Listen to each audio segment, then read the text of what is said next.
Bonjour, une nouvelle vidéo qui est la vidéo qui suit en fait la vidéo sur le mulch. Donc là c'est la deuxième partie. La première partie je vous parlais surtout des avantages à mulcher. Donc mulcher hein, c'est communément, auparavant on appelait ça pailler en fin de compte. Hein, c'est pailler parce qu'on utilisait la paille. Donc on utilise plus maintenant le terme mulch parce qu'on ne va pas forcément utiliser de la paille pour mulcher. On peut utiliser différents types de matériaux comme le foin par exemple, enfin de la tonte, enfin, c'est du foin d'une certaine manière, de la tonte fraîchement tondue d'une prairie. Et donc justement cette deuxième vidéo va être vraiment plus ciblée sur les différents types de matériaux que vous pouvez utiliser pour ces couvre-sols qui ont une bonne utilité, vraiment qui sont efficaces. Donc moi j'ai pu utiliser déjà auparavant et voilà, j'ai un recul au niveau de ces couvre-sols et je sais qu'ils ils ont tous fait leurs preuves. Donc voilà, c'est parti, maintenant on va aller découvrir ça ensemble. Allez, on y va. Voilà, en guise d'exemple, un petit parterre circulaire avec différentes vivaces, avec un petit arbre au milieu là qui fait partie des hibiscus, hein, dont les fleurs se mangent. Donc le mulch utilisé est du foin. Du foin et sujet important aussi à aborder, c'est selon, enfin, par rapport à l'épaisseur en fait que vous allez utiliser pour couvrir vos planches ou par terre. Et, je vous conseille, quand c'est des matières organiques comme ça, où on peut choisir vraiment l'épaisseur, que ce soit donc du foin, de la tonte, de la paille, que ce soit de la fougère, que ce soit des feuilles mortes, des copeaux. Savoir que les feuilles mortes c'est bien, mais je conseille quand même de le mélanger à de la tonte ou du foin ou de la paille. Ça permet d'avoir un parterre qui va pas, enfin un couvre-sol qui va pas s'envoler. Si vous faites qu'avec des feuilles mortes, avec le vent, ça peut être problématique. Donc les feuilles mortes, il faut mieux les mélanger avec d'autres matières organiques, hein, ça peut même être de la fougère. Donc ça c'est important aussi à souligner. Donc voilà, donc quand vous utilisez ce type de matière organique, à la rigueur, bon, les copeaux, vous pouvez mettre une épaisseur moindre, mais quand c'est du foin, de la fougère et autres, je vous conseille vraiment de mettre 8 à 10 bons centimètres, sinon plus, hein. Après c'est à vous de tester également. Ça dépend aussi des régions, ça dépend de la saison, parce que là effectivement, là ça va être l'été, hein, on est quand même, on va être début juin, donc là on est en 2022. Et donc moi je suis en Dordogne et effectivement en Dordogne ça peut monter parfois certaines journées à une quarantaine de degrés. Ça peut vraiment, le soleil peut vraiment cogner fort. Donc c'est pour ça que maintenant je prévois, je suis habitué, j'ai fait vraiment mes tests et je sais que plus voilà, je vais apporter une matière organique importante en couvre-sol, bon, moins j'aurai de problèmes, moins j'aurai d'évaporation, je pourrais garder des sols plus humides, arroser beaucoup moins. Donc ça c'est quand même une bonne chose. Donc c'est important voilà, d'apporter un mulch assez conséquent en épaisseur. On va aller voir maintenant les autres matières organiques ou couvre-sol que vous pouvez utiliser. Bon, on va directement y aller là, justement. Donc là on est encore sur de la tonte ou du foin. Et là par exemple en voici un autre. Alors là, niveau épaisseur, on est sur une faible épaisseur comme vous pouvez le voir. Donc là il s'agit vraiment on peut appeler ça une sorte de feutre, hein. Vous trouvez ça dans le commerce, hein. C'est du paillage donc en matière organique. Donc là c'est peut-être du chanvre si je ne me trompe pas. Donc vous pouvez avoir en chanvre, vous pouvez avoir en lin. Donc c'est de la fibre, hein. C'est ni plus ni moins qu'une fibre. Voilà, comme on peut voir. Donc l'épaisseur est moindre, mais c'est très resserré. La fibre est très resserrée comme on peut le voir. Et honnêtement, bon là je mets la main dessous. Bon, là on peut pas vraiment trop soulever. Hop, on va essayer de voir ça.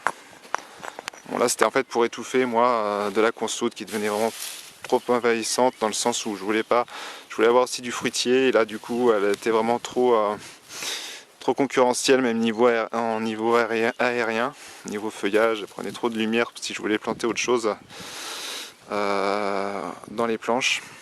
Donc les nouvelles cultures que j'ai plantées, ce sont des ronces rampantes chinoises, j'ai oublié le nom, et voilà, qui peuvent donc donner des petites mûres, et sont des couvre-sols assez denses, efficaces. Bon, une pousse assez lente par contre. Et donc pour les intégrer, il a fallu voilà, que je couvre le sol pour étouffer la consoude et laisser la place maintenant à ces nouvelles cultures. Donc là, comme on peut le voir, moi j'ai pas réarrosé depuis des semaines. Bon, il y a eu un orage entre temps. On voit que la terre est humide, elle est bien là. Elle est très bien, elle sent bon l'humus. Parce que forcément ça a apporté aussi pas mal à la terre. Il y a les feuilles des consoudes, les racines, tout ça qui vont en fait mourir et qui vont apporter de la nourriture au sol. Donc voilà, franchement, bon après ça a un coût aussi, hein, c'est textile, je crois qu'on est à peu près sur du de tête, c'est dans les 25 € je crois le rouleau de 25 mètres à peu près. Donc mais bon, ça peut être pas mal dans le sens où pour replanter des cultures, par rapport aux autres mulch que j'ai cités précédemment en matière organique, bon parfois on va quand même avoir des herbes un peu rebelles qui vont pouvoir quand même passer à travers. Par exemple, si je mettais une épaisseur même de 15 cm de foin sur de la consoude, malgré tout la consoude va continuer à percer. Je pourrais même mettre 30 cm, la consoude pourra traverser et continuer à se développer. Alors qu'avec un couvre-sol de ce type, si vous voulez vraiment, par exemple, même étouffer du chien-dent, du liseron, différents types de plantes qui vous paraissent trop envahissantes et donc vraiment vous avez vraiment besoin de planter quelque chose d'autre à la place, voilà, je vous conseille vraiment ce type de couvre-sol. En plante qui peut être pas mal en couvre-sol et qui permet en fait, qui vont vraiment se développer même au niveau du sol, qui vont prendre beaucoup de place et concurrencer et empêcher même des herbes de pousser, c'est la menthe. Hein, c'est très traçant la menthe au niveau racinaire. Et là, comme on peut voir, là c'est une menthe que j'ai plantée l'année dernière. Là, il y a différentes variétés sur cette planche. Donc là où vous pouvez le voir, donc il y a deux fruitiers, c'est deux pêchers. Et voilà, moi j'ai quand même pas mal de surface, pas mal de planches de culture. Et on peut me voir aussi donc des casseilles, casseillers. Il y en a un là, il y en a un autre là qui est même un peu concurrencé, un peu trop concurrencé par la menthe. Là je pourrais peut-être même un peu couper la menthe niveau hauteur. Mais voilà, ça me permet moi j'avais mis auparavant un mulch quand même. J'ai mis un mulch, bon, il y a de la sciure, il y a des écorces, différents types de matières organiques que j'avais installées. Donc ce qui a permis la première année d'empêcher pas mal de mauvaises herbes de pousser, d'Aventis, et par la suite d'implanter aussi plus facilement ces menthes, parce que bon, elles étaient avec un couvre-sol qui leur permettait de garder une bonne humidité. Et ce type de couvre-sol forcément réenrichi aussi apporte de la vie, hein, c'est une sacrée nourriture. Donc voilà, après même pas un an d'implantation, on est déjà avec un couvre-sol très dense de menthe, comme on peut voir. Donc certaines sont développées un peu plus que d'autres, hein, notamment par exemple celle-ci, je l'ai plantée en même temps que les autres, hein, c'est une menthe ananas, on appelle ça menthe ananas, mais elle s'est laissée vraiment dépasser par les autres, envahir par les autres. Elle a une pousse sans doute plus lente, ou peut-être que le terrain lui plaisait moins bien que certaines autres menthes mais qui sont concurrentielles du coup par rapport à la surface à conquérir. Et bon voilà, sa surface à elle a été conquise par d'autres menthes. Là on peut voir, malgré tout, elle a pu se développer un peu plus là parce que il y avait un vide.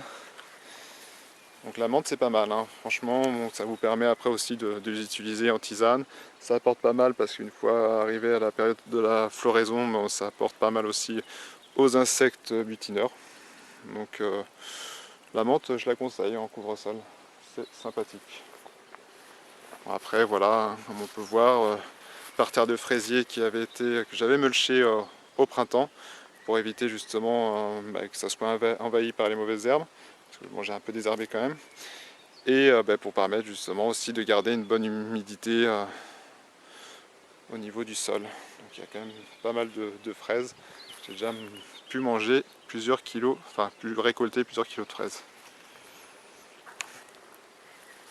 Et là comme on peut voir aussi c'est de la consoude, consoude officinale qui a déjà fleuri et qui fait un couvre-sol important. Alors ça la consoude c'est même un peu trop invasif parfois. Mais bon, au moins ça nourrit vraiment beaucoup d'insectes. Ça c'est impressionnant comme ça butinait. C'est un réel plaisir de voir ces abeilles, ces bourdons, guêpes, papillons et autres insectes venir se régaler au niveau des fleurs de consoude. Et là on peut voir une petite ronce sans épines qui se développe, qui commence déjà à être belle. On va passer sur d'autres types de couvre-sol.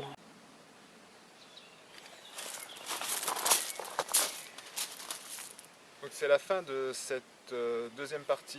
La vidéo donc sera en 3 parties car je suis limité en temps, je ne peux pas mettre des vidéos de plus de 15 minutes sur YouTube.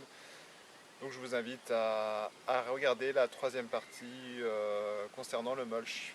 Voilà, j'espère que cette vidéo vous aura plu et n'hésitez pas à liker pour aider justement à référencer cette vidéo pour qu'elle serve à plus de personnes et qu'elle ait une meilleure visibilité. Voilà, je vous remercie, belle journée à vous, ciao.